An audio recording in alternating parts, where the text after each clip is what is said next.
My name is Ruma Begum. I am an influencer on Instagram. I was born in Bangladesh, but raised in America. So I spent my childhood in New York, but I grew up in Detroit, Michigan.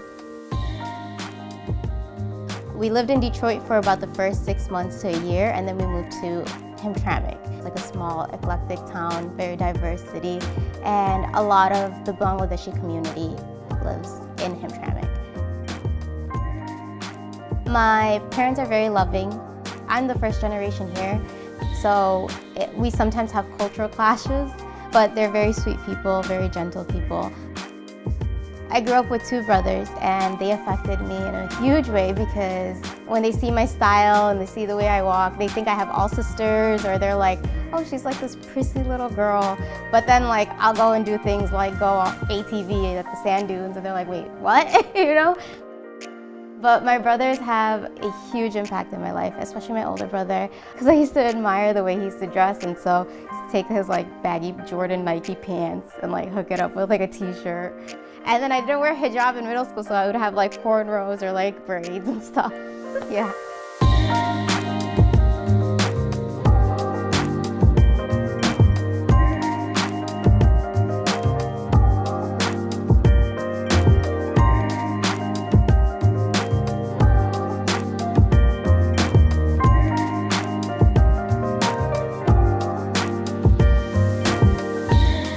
So a lot of people assume Instagram is my life, but that's not true at all. I am a software tester by day, and then on the weekends is where I kind of stuff my weekends with like the creative aspect and trying to follow my dream and passion and things of that sort.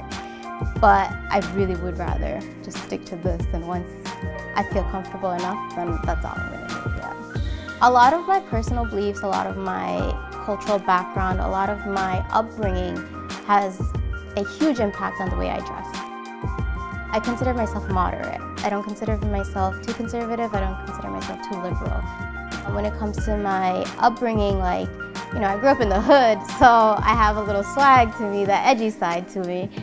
But then at the same time, I grew up in a, you know, cultural background where they're all about like the presence and how you should carry yourself in grace. And that's where that cultural aspect comes from. Personal developing growth. I look to people like my parents or, you know, my brothers, for example. When it comes to like a religious perspective, I always look at our Prophet Muhammad, peace be upon him, because when I read about his character, it's like, that's what I aspire to be.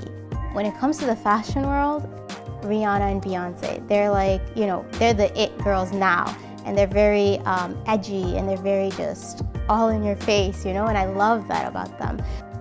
But I kind of take inspiration really from my own upbringing, the city that I grew up in. You know, Detroit is very diverse. Detroit has a lot of substance to it. So I think when it comes to my fashion, this is what I tie in all together. Now when I'm on Instagram, I try to keep it as authentic as possible, where I actually share my life experiences and I talk about my feelings and things of that sort. That way I can relate to whoever is following me, and, you know, they see me as this influencer, but not just in a superficial level. I want to take it deeper than that. My goal is to make sure that it's all out there so people can actually allow themselves to express themselves and release themselves without bottling everything in.